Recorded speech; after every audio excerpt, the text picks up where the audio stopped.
Je suis M. Santi Senagne, député, maire de la commune de Sicap Liberté depuis 2010. Depuis que je suis né, je n'ai jamais vécu une situation pareille.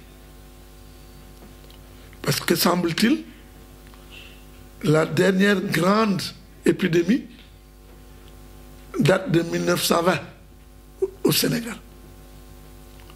Je n'étais pas né. Et je pense que donc, ce n'est plus une épidémie, c'est une pandémie. Elle traverse les continents, les pays. Elle ne fait pas de distinction, ni de race, ni de religion, ni de couleur de peau, ni de catégorie sociale. À partir du moment où les pays sont attaqués de manière frontale par ce virus, je pense que ce qu'il fallait, c'est une riposte appropriée. Et fort heureusement, au Sénégal, jusqu'à présent, il y a eu des décisions hardies qui ont été prises, qui ont permis de juguler.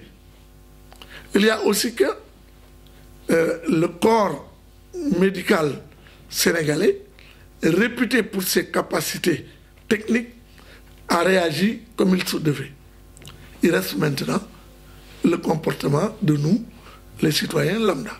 C'est la raison pour laquelle je dis que je suis réaliste sur l'ampleur du phénomène, mais également je suis serein parce que je pense que nous saurons apporter les réponses qu'il faut.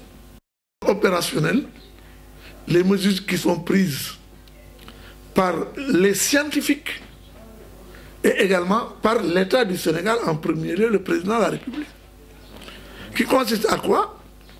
À avoir les attitudes barrières, les gestes barrières, pour arrêter la propagation du virus dans notre contrée, particulièrement dans les SICAP. Mais pour cela, le premier acte, c'est d'abord sensibiliser nos concitoyens. Nous l'avons fait à travers des discussions dans les quartiers, mais également à travers des mini-caravanes d'explication. La dernière s'est tenue il y a 2 jours. Maintenant, il faut aussi aider les populations à avoir le minimum pour faire face à la pandémie. Le minimum, c'est surtout les doter de matériel d'hygiène qui leur permettent justement de faire les actes les plus simples, comme se laver les mains régulièrement, comme leur apprendre à éternuer sous le coude, comme leur apprendre surtout à rester chez soi. C'est ce que nous avons décidé. Mais il est évident qu'il y a des groupes plus vulnérables que d'autres. C'est ainsi que nous avons, comme vous le voyez, mis en place ce dispositif-là pour aider les plus démunis à faire face.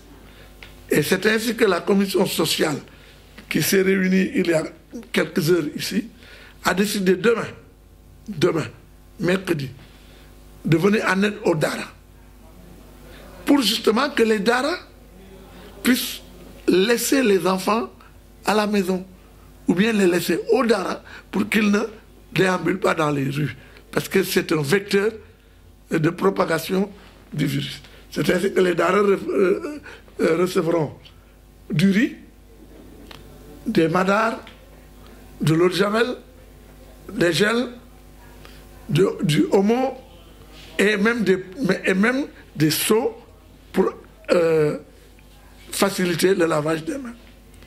Le jeudi, ce sera autour des postes et centres de santé. Mais pendant toute la durée, nous aurons à venir en aide aux populations. Et en espérant que le virus disparaisse le plus rapidement possible, mais nous nous préparons à faire face, comme nous le recommande le président de la République et comme nous le recommande notre rôle de premier magistrat de la ville. C'est de comprendre que toutes les décisions prises par les autorités vont dans le sens d'éradiquer ce virus. Ce n'est pas de gaieté de cœur qu'on prend la décision de faire un couvre-feu.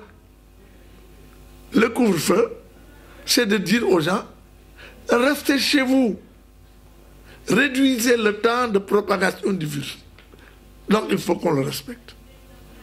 De la même manière, tant que on vous demande de rester chez vous, de limiter au maximum les déplacements, de se focaliser sur l'essentiel et pas sur le futile, je pense qu'il faut que les gens le fassent. Il faut aussi que les gens sachent que les regroupements sont interdits et il faut qu'ils le respectent.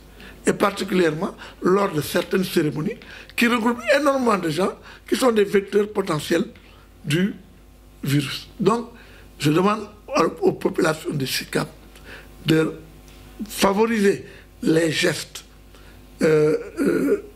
barrières et de se contenter de ce qu'on leur donne comme instruction.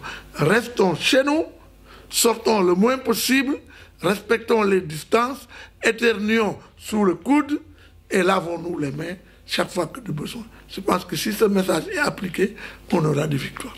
Mon dernier mot, c'est de prier. Nous sommes des croyants.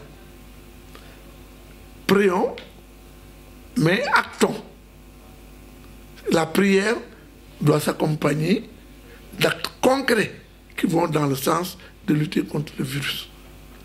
Et je pense que l'Assemblée nationale, aujourd'hui, dans sa commission des lois, a autorisé le président de la République à agir par ordonnance et à allonger le délai de la situation d'exception. Cela veut dire qu'ils ont bien pris la mesure des dangers. Donc chacun, chez soi, doit être le berger de l'autre. Nañu jàppalante, nañu moytu. Ñaan Yàlla, Yàlla dimbali.